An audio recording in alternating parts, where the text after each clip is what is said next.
Hello, everybody, and welcome to today's interview. I got Malik. How you been, Malik? Doing great. How you doing? Very good. I saw your matches, like I said, and that they shocked me for sure. Some of the moves you did were super surprising to me, and I wanted to talk to you and see how you do these things. All right. So, obviously, the first question and what I ask everybody: how did you get into wrestling? How did you get into being this insane superstar? Easily just I had a mission on my back to put my people on the map. My people specifically in the Lesser Antilles, St. Thomas, USVI, and St. Lucia. And then along as that as well is I met a few superstars at my shoot job, and eventually it led me to finding my training school, and from there I just took off. Wow. So I feel like that you are one of the many superstars that you can look at, and at the start of your career, it kind of looked like you were ahead of everybody else. Whenever you were doing these early matches earlier in your career, did it feel like you were ahead of everybody, or did it still feel like you were at their same level? I feel like I was supposed to be where I was supposed to be at. I won't really say that I compare my career or my rise to anybody else. So for me personally, I was supposed to be where I was supposed to be at that time. And I feel like Culture Inc. definitely helped your career. That's what my next question was. How do you think that pushed your career? How much did that help you get put on the map, like you were saying, and help your career and get your name out there? It definitely helped out a lot. We have Eli, Nick, Kaya. At first it was just me and Eli and Nick, and from that aspect, we got to do a lot of tag team work and in the independent scene. Tag teams actually is a big thing. Yeah.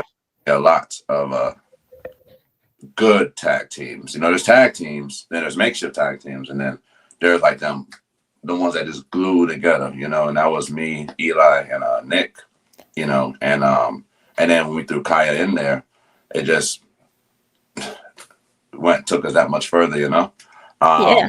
Back to the question. It helped out a lot because a lot of people say that you could travel far alone, but when you're with a group, you're gonna go that much further. So that's what Culture Inc. did.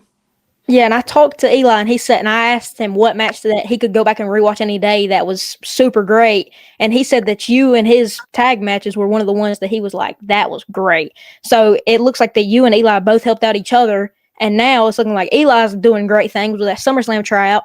You're looking absolutely insane, and Kaya, she's the champion, so I think that y'all just branched out perfectly. Yeah, well, I will say yes, branched out. We're still, Culture Inc. We're still come together we need to be, but we still have our own independent missions as well. So I'm happy that everybody is completing their goals so far. Yeah, I think that y'all are turning out to be like a great group together, but then y'all are also paving y'all's way as singles competitors as well. I think that's what's the most important thing about a group is if they can go on and do great things by their own as well. So I think that's what Culture Inc. has done as a group is putting their name out there and starting to become great superstars that you can rely on to go against anybody. So I think that's what Culture Inc. has done. And before a match, how do you prepare for a match? Is it a certain type of music? Is it preparing backstage? How do you prepare for these matches? There's various ways I prepare for matches. A couple of examples is I'll put on my tunes, my music, and listen to like certain artists or whatever, something to get me in the mood. And then sometimes it's just relax and just conversating with people, and just make sure I have the pre-match jitters down. Yeah. So yeah, I relax various ways. So I say you're at that next level now, so I feel like that did the preparation whenever you started, is that preparation different now that you're kind of at that next level? yes and no. Yes, because at the end of the day, we still go back to our basics and what we were trained on how to perform, train on what to do, for the most part. And then no, because as you progress in your career, you start taking on more traits and you start learning more. How am I say it? You start learning different ways to be able to adapt to your wrestling matches, to your pre matches, Just different levels. I mentioned this before, obviously with Eli, and he said that the same thing happens to him before you go out there, you're super nervous, and this is how a lot of superstars describe it. You go out there and you sink into your character. Is it the same for you, or do you keep those jitters, or do you get them calmed down before you go out there? I get them calmed down. Oh, Yes, there's probably like a few matches that and I'll give one specifically since we're talking about tag team, like our four-way tag team match at Summer of Champions in 2023. It was us versus La Familia versus Gaspard and Mysterio Q versus Fly Def. that was a good match too. Appreciate it. That match I had the jitters in. I'm not gonna lie. As soon as we hit the curtain, still had the jitters. As the match progressed, then it calmed down. Do you think that whenever you get out there, if you're still nervous out there, do you think that does that mess up the match at all? It possibly could, if you don't get it under control. Luckily for me, for the most part, I've always got it under control within the first part of the match, whether I'm in the ring in singles or whether I'm on the side as a tag team waiting to be tagged or something of the combination. But nonetheless, I'm trying to make sure it gets handled quickly because, yes, it could potentially mess up the match. Now that we're kind of getting into tag or singles, which one do you like more? Do you enjoy tagging or do you like being on your own more? They're apples and oranges. I'm not going to say I like one better than the other. Because when we tag, when me and Eli tag, especially when me and Eli and Nick come together to actually do our tag matches, I don't even know how to describe it, but we're just on levels, For three individual minds to come together and to be on a one level and still go further is magic in itself. And then also, I like my single matches as well because, I get to see what I could do, My apologies. I also can take on certain opponents that may not otherwise be in a tag team. So it's apples and oranges for me. Is it different? Like, do you still is it easier for tag because you obviously get that rest while you're not in there, or is it the same thing for tag and singles both? It's tag team's a little bit easier. I'll say that. You do get that rest for a while. You watch your partner get the work in. Whether they're putting the work or getting the work put on them. And then you're just like, hey, come on, tag. And then vice versa. When I'm getting my butt handed to me or when I'm handing somebody's butt to them, it's like, okay, I'm tired. Hey, Eli. Is it easier for preparation or is it harder for preparation for a tag match because you have to worry about both people's spots that you have to work with? Ooh, that's a good question. I would say it's a mix if I'm gonna be transparent about it because yes, you have somebody that can help you remember certain things at times and you could communicate that in the ring. And then there's times where there's four brains coming together trying to put something together and it's like, where do we go from here? What do we do next? So it's definitely mixed, but it definitely has its advantages and disadvantages. When you get a say in good spots, is it easier for four minds to come together rather than two, so better spots can come together and ultimately make a better match? So I feel like that for tag teams, it's a mix of both because, yes, the preparation and the spots and everything could be challenging, but at the same time, it makes great matches, and I think that that's where fans get mixed around because you can either pick from tags or singles to like more, but like me, I can't pick between tag or singles because there's so many good tag teams and single stars that are just too good. I'll say this. Tag teams has a special place because again, you have four minds that has to bring something together versus two. So there's a lot more leeway for mistakes, a lot more leeway for injuries, miscommunications, versus just one other person where you can just communicate with them, And but when you get the tag team together, whether it's one tag team versus another or multi-tag team matches, and it finally comes together, it's magic because it's very hard to have a lot of minds synced at times, So now that you're I would say you're at that next level, you're facing some of the most top indie prospects in the game. Who has been your most skilled opponents in tag or your most skilled opponent in singles competition so far?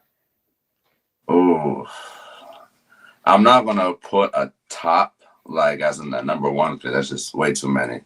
Um, Tag team wise, like my favorite tag team that I went against. Yeah. I will say I've had some great matches with Fly Def. Out of reality, Oh, our chemistry has always been on par, with the greats. Let me see who else in the tag teams.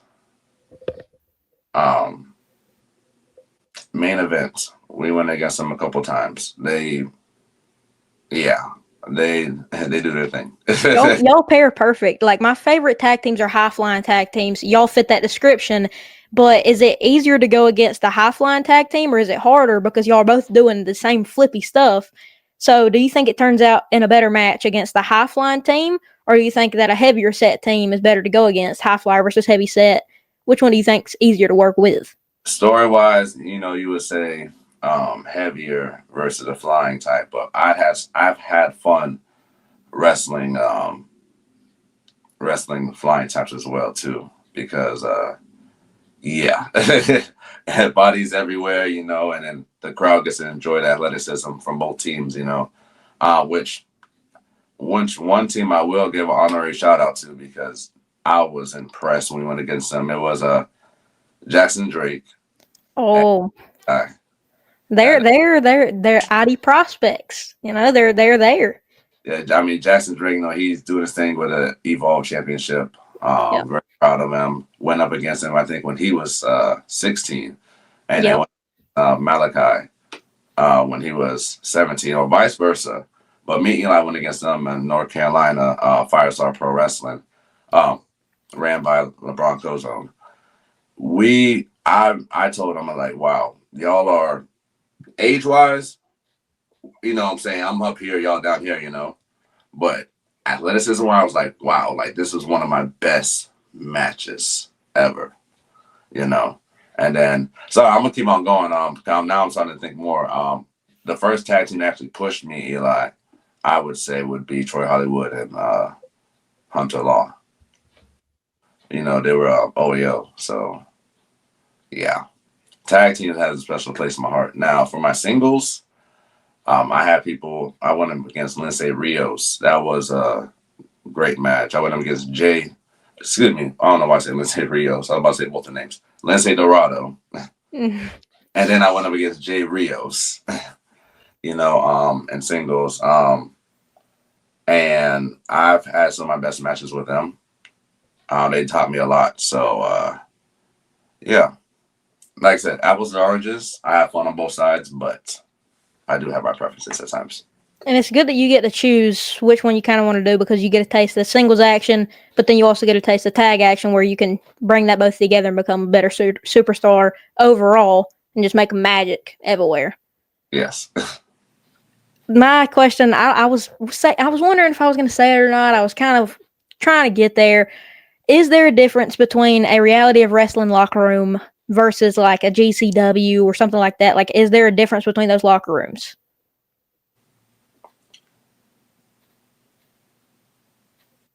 Yes. Yes. And I'm gonna say this in the most professional way, because it's not no shade to either locker room at all. Reality wrestling locker room is it's ran accordingly. It's ran accordingly. With Booker T's oversight on it, he does not play the radio at all in that locker room. There's no confusion. There's no wasted time there. Everything is on point. Let's go. GCW locker room on point as well too. They have their set people that you can go to and talk to about the matches. You have the office as well. A lot more people inside the GCW locker room. I will say that though. Excuse me. But nonetheless, though, both locker rooms are ran well. I won't say there's obviously a professional difference, because most of the time, when you go into the reality wrestling locker room, Booker T, that's, you know, but GCW, Brett runs his locker room on point as well, too. So, again, there is a difference. It's just separate. Yeah, and either way, it doesn't matter. They both put on excellent shows, so Yeah, it doesn't really matter at the end of the day. But just the environment, I feel like the reality of wrestling, you can tell it's ran properly from a fan standpoint. But I feel like as a fan, to me personally, that I know this is kind of going to seem thrown out there, starting stuff, but I feel like it kind of looks behind the scenes as a fan, looks like that it's kind of thrown together. But then whenever you're backstage, like you said, it's more controlled, just like reality of wrestling. So that's cool to see for sure. And they have more of a super extreme type rather than reality of wrestling. I mean, every match on GCW is extreme. very extreme. So Yeah, yeah, I think there's a clear difference out there because reality of wrestling is just I feel like to put top stars on the map. I kind of feel like, but at the same time, GCW is just showing how crazy they can get, and that's the best thing you can get in wrestling is both sides right there. So that's very great. definitely. Last question. What is an upcoming match that you can say, or if you can't say, don't feel pressured to say it. I asked this to Eli too, and he said that he had an upcoming announcement this weekend. So I'm excited to hear about that. But for you, is there anything coming up that you could say? At the moment, no. I'm Mm-hmm. actually, I mean, I fully retired now, so not from wrestling, from the shoot side of myself. So I'm back in wrestling full time. So I will expect to be popping up certain places. I'll leave That's that. that's good to hear. I'm excited. Now I'm gonna be watching everything. Appreciate So it. I hope you had a great birthday weekend. If it's not over, Today is actually my birthday. happy birthday! Perfect day. I hate to hold you up on your birthday, but No, no, no. I decided to make time for you on my birthday. I mean, the thank you. past couple of days was kind of crazy. I was like, no, I can at least have the interview on my birthday, So I definitely appreciate the birthday shout out. Thank you. Well, I think this interview was very great. I loved talking to you. I loved seeing all these different things about your career, how much Culture Inc.'s helped your career, which one you like better, tag or singles. And it was very great talking to you. I appreciate it. I had fun with the questions. Please, I mean, looking forward to talking again at some point.